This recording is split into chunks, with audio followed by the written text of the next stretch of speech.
दोस्तों नमस्कार। दोस्तों राजस्थान की राजनीति में इन दिनों जबरदस्त तरीके से बवाल मचा हुआ है और इसी बीच अचानक से भारत आदिवासी पार्टी में एक बड़ी फूट की खबर सामने आ रही है। जी हां दोस्तों, मैं फूट इसलिए बोल रहा हूं क्योंकि भारत आदिवासी पार्टी के बीच कुछ हुआ ही यूं है। राजकुमार रोत जो कि आदिवासियों के सबसे बड़े नेता हैं और भारत आदिवासी पार्टी से सांसद हैं और राजस्थान में उसी पार्टी से 4 विधायक भी हैं, मध्य प्रदेश में 1 विधायक है और छत्तीसगढ़ में भी राजकुमार रोत लगातार अपनी पार्टी का विस्तार कर रहे हैं। लेकिन इसी बीच एक खबर ऐसी निकलकर सामने आ रही है जो भारत आदिवासी पार्टी के लिए तगड़ा झटका है और यह झटका भाजपा और कांग्रेस को बड़ा फायदा पहुंचा सकता है। दरअसल भारत आदिवासी पार्टी के राष्ट्रीय प्रवक्ता मोहनलाल रोत के एक ट्वीट ने भारत आदिवासी पार्टी के समर्थकों के बीच में खलबली मचा दी है, पार्टी के बीच में खलबली मचा दी है। और अचानक से जब मोहनलाल रोत का यह ट्वीट सामने आया तो पार्टी के भीतर बवाल खड़ा हो गया और भारत आदिवासी पार्टी के समर्थकों के बीच में एक नई चर्चा शुरू हो गई कि आखिर राजस्थान की सबसे तेजी से उभरती हुई पार्टी जो है उसमें क्या हो गया। राजस्थान का तीसरा मोर्चा है, आरएलपी को नुकसान हुआ जिसके बाद भारत आदिवासी पार्टी अचानक से उभर कर आई और उसने इतनी तेजी से विकास किया जितनी तेजी से शायद किसी पार्टी ने विकास नहीं किया होगा। कांग्रेस और बीजेपी के बाद में भारत आदिवासी पार्टी का ही नंबर आता है और जहां भारत आदिवासी पार्टी का दबदबा है वहां कांग्रेस और बीजेपी के पसीने छूट जाते हैं सीटें जीतने में। उदयपुर की सलूंबर सीट आप देख सकते हैं, अभी भी वहां पर बवाल थमा नहीं है।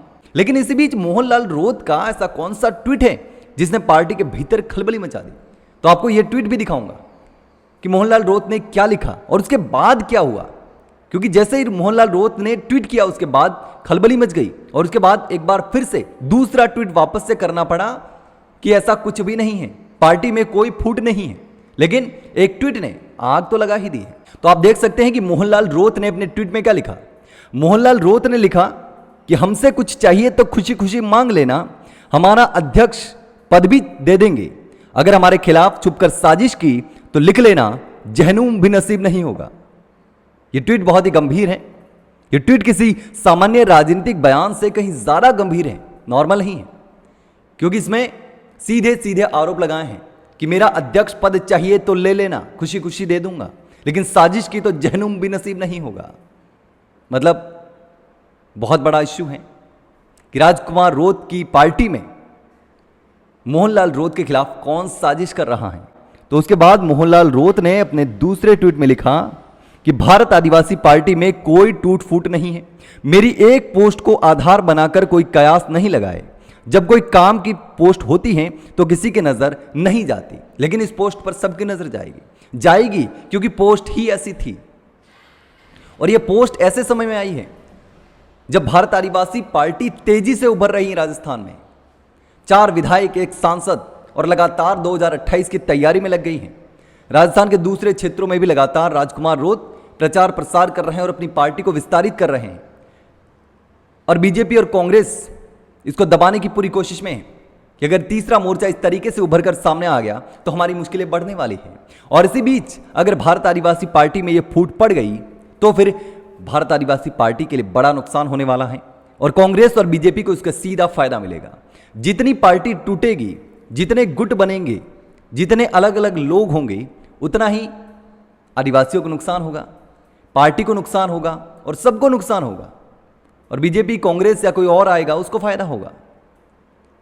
लेकिन अब जिस तरीके से यह पूरा मामला सामने आया है उस पूरे मामले को आप किस तरीके से देखते हैं। मोहनलाल रोत के 2 ट्वीट, पहले ट्वीट में ने खलबली मचा दी और दूसरे ट्वीट में सफाई दे दी। लेकिन इस सफाई और इस आरोपों के बीच में कहीं ना कहीं बहुत बड़ा जो इश्यू है, विवाद है, वो तो चल ही रहा है। कोई ना कोई मोहनलाल रोत के खिलाफ साजिश कर रहा है, पार्टी के अंदर कोई गुटबाजी हो रही है। मोहनलाल रोत के खिलाफ कौन साजिश कर रहा है, आखिर क्या वजह है? दोस्तों आपको क्या लगता है, क्या सच में पार्टी के भीतर इतनी बड़ी गुटबाजी चल रही है? क्या सच में मोहनलाल रोत के खिलाफ कोई साजिश कर रहा है? राजकुमार रोत की पार्टी में इतना बड़ा बवाल खड़ा हो गया है। दोस्तों आपको जो भी लगता हो और अगर आप इस विवाद के बारे में कुछ जानते हो तो कमेंट सेक्शन में कमेंट करके जरूर बताना कि आखिर यह पूरा विवाद क्या है, क्यों हुआ और इसके पीछे कौन है, क्या सच्चाई है। दोस्तों कमेंट करके जरूर बताना।